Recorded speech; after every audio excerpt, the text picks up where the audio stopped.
사무엘상이 끝나고 사무엘하 통독으로 넘어오게 되었습니다. 본래 사무엘상과 사무엘하는 나누어지지 않은 하나의 책입니다. 그래서 사무엘상의 내용이 자연스럽게 사무엘하 편에서도 이렇게 자연스럽게 이어지고 있습니다. 사무엘하는 사울의 죽음으로 시작하여서 다윗 왕정의 확립 그리고 다윗의 마지막 생애까지를 기록하고 있는 책이 사무엘하입니다. 사울의 죽음에 대한 기사는 사무엘상 31장에서도 나오고 있지요. 그리고 오늘 말씀 사무엘하 1장에 이렇게 두 번 기록이 되어 있습니다. 사무엘하 1장에서는 사울의 죽음을 알리는 어떤 한 청년이 등장을 합니다. 그 청년은 다윗에게 거짓 보고를 하지요. 9절부터 10절까지의 말씀입니다. 또 내게 이르시되 내 목숨이 아직 내게 완전히 있으므로 내가 고통 중에 있나니 청하건대 너는 내 곁에 서서 나를 죽이라 하시기로 그가 엎드러진 후에는 살 수 없는 줄을 내가 알고 그의 곁에서 서서 죽이고 그의 머리에 있는 왕관과 팔에 있는 고리를 벗겨서 내 주께로 가져왔나이다 하니라. 다윗은 거짓된 보고를 듣고 나서 기름 부음을 받은 그 하나님의 사람을 살해한 것에 대한 심판을 그 청년에게 내리게 됩니다. 그 청년은 곧 사형을 당하고 말죠. 아마도 이 청년의 생각에는 또 우리가 사는 일반적인 세상의 기준으로는 다윗이 사울을 원수로 생각했기 때문에 자신의 들려주는 이야기가 다윗에게는 기쁜 소식이 되었을 거라고 생각했던 것 같습니다. 오히려 이 소식을 전하면서 이 청년은 포상을 기대했을지도 모르겠습니다. 그러나 다윗에게는 이 소식이 결코 기쁜 소식이 아니었습니다. 그 청년은 오히려 하나님의 기름 부은 종에게 손을 대었다고 말을 했기 때문에 다윗의 원수가 되어서 사형을 당하고 마는 것이죠. 사울이 원수인 줄 알았는데 그것이 아니었던 것입니다. 오늘 본문의 이 말씀의 요지는 사울과 요나단의 죽음에 대한 보고를 접하는 다윗의 마음입니다. 사울이 어떠한 사람이었습니까?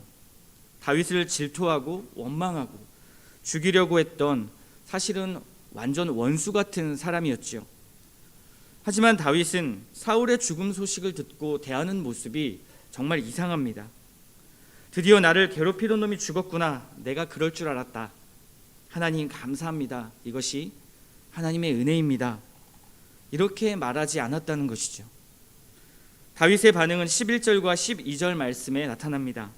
다윗이 자기 옷을 찢음에 함께 있는 모든 사람도 그리하고 사울과 그의 아들 요나단과 여호와의 백성과 이스라엘 족속이 칼의 죽음으로 말미암아 저녁 때까지 슬퍼하여 울며 금식하니라.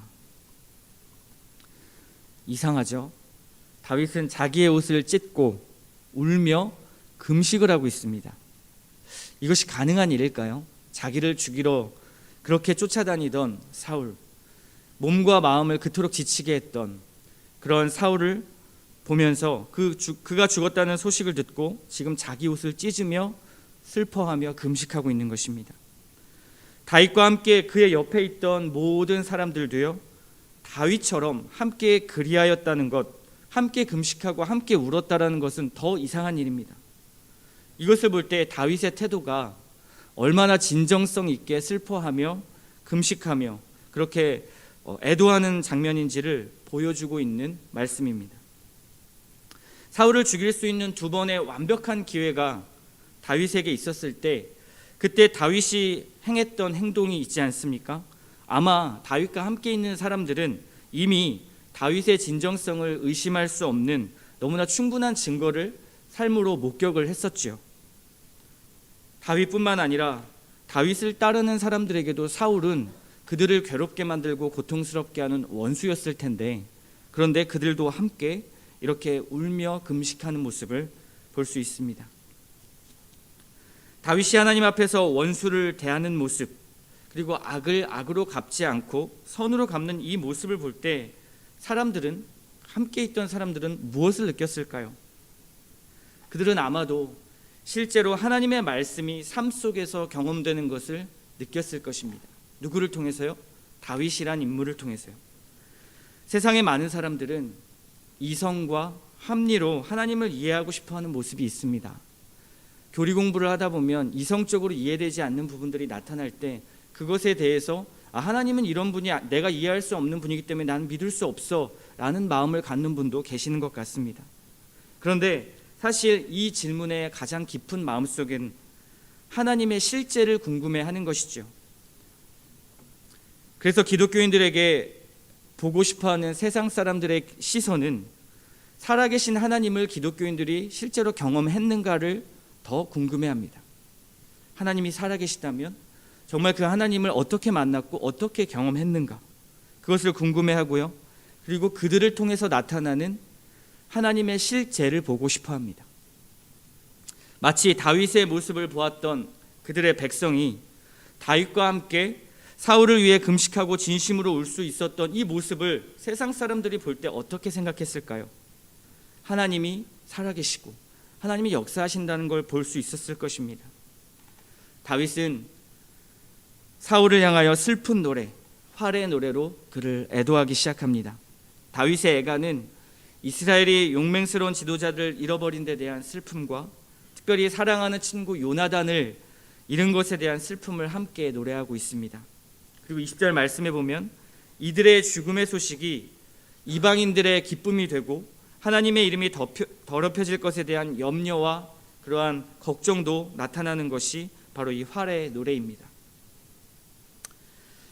사랑하는 성도 여러분, 우리에게 고통을 안겨주는 사람, 그 사람의 실패나 죽음을 볼 때 갖게 되는 우리의 자연스러운 감정은 무엇일까요? 통쾌하지 않겠습니까? 네가 나를 그렇게 괴롭히고 악을 행하더니 그래, 너의 결말은 드디어 심판을 당하는구나. 한편으론 이렇게 생각하면서 하나님, 저에게 은혜를 주셔서 감사합니다, 이렇게 생각할지 모르겠습니다. 이제 나를 고통스럽게 하는 저 사람을 제 눈에서 치워주셔서 감사합니다, 이렇게 말할지도 모르겠지요. 상대의 행위로 나에게 미쳐지는 어떤 불이익에 따라서 그 상대방의 악함이 판단이 되고 그를 원수로 규정하는 것입니다.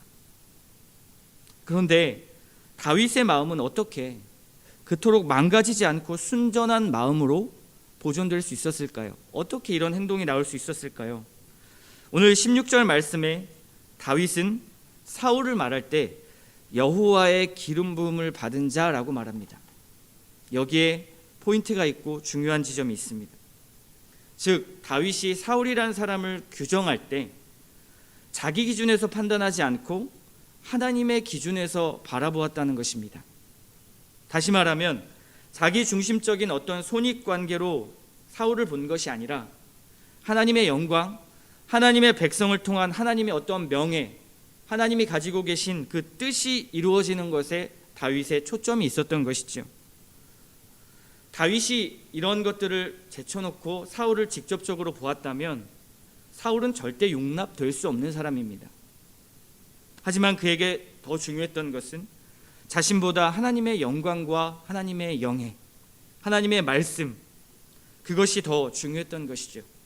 그래서 사울의 죽음을 슬퍼하면서 이렇게 말할 수 있었습니다. 19절 말씀입니다. 이스라엘아, 너의 영광이 산 위에서 죽임을 당하였도다. 사울의 죽음으로 인하여 이스라엘의 영광이 산 위에서 죽임을 당했다고 슬퍼하며 애도하고 있습니다. 오늘 말씀을 통해 우리의 마음이 어디에 있는지를 한번 살펴보십시오.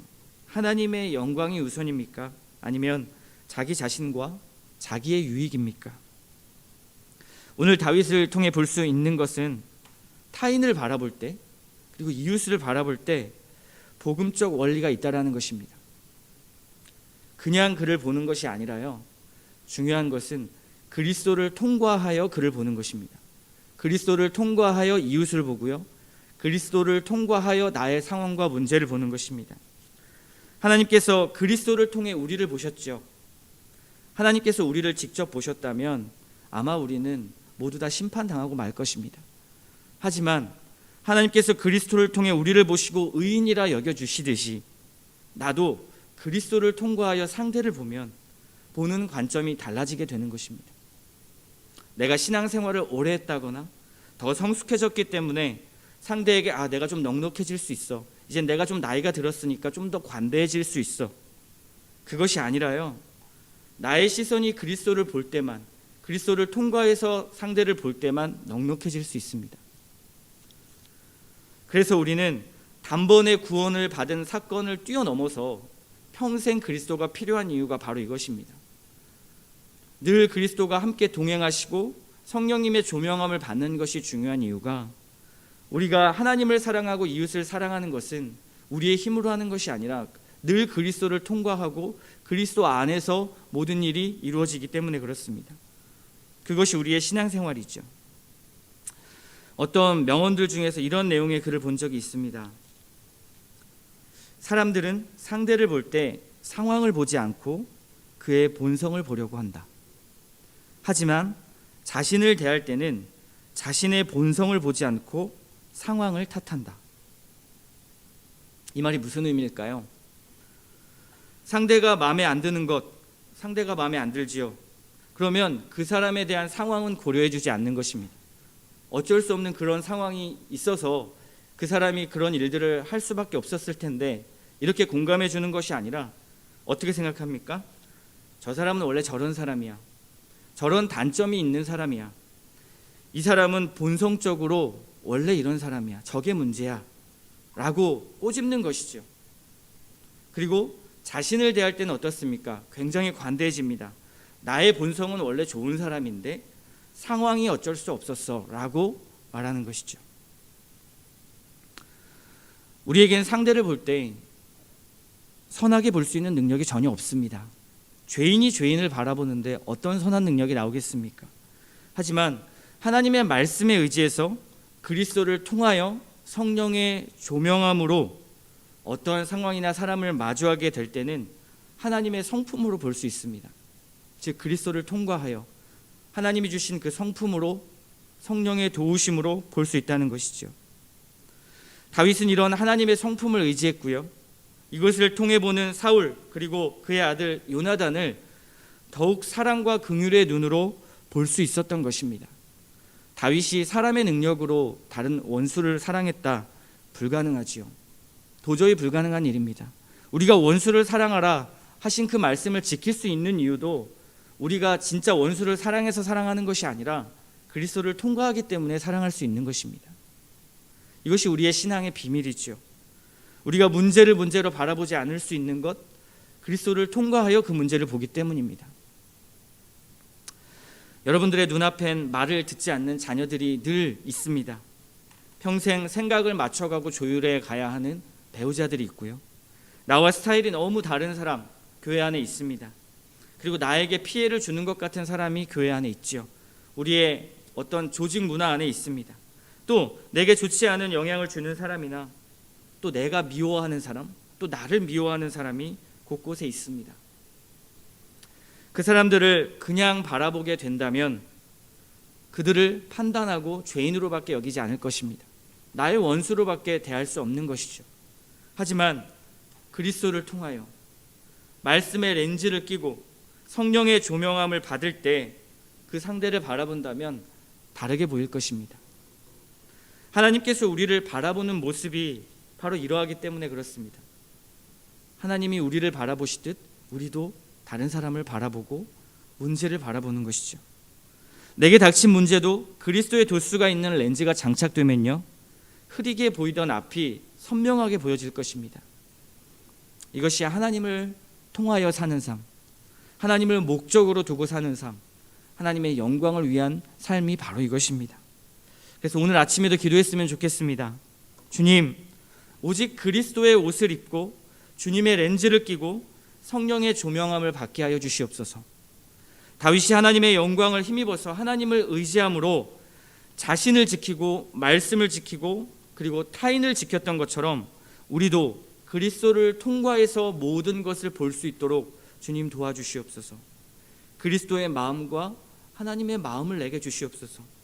그러므로 하나님께 영광과 영예를 드러내는 삶이 되게 하시고 악으로부터 우리를 보호하여 주시옵소서. 이렇게 기도하는 이 아침 시간 되시기를 주님의 이름으로 축원합니다.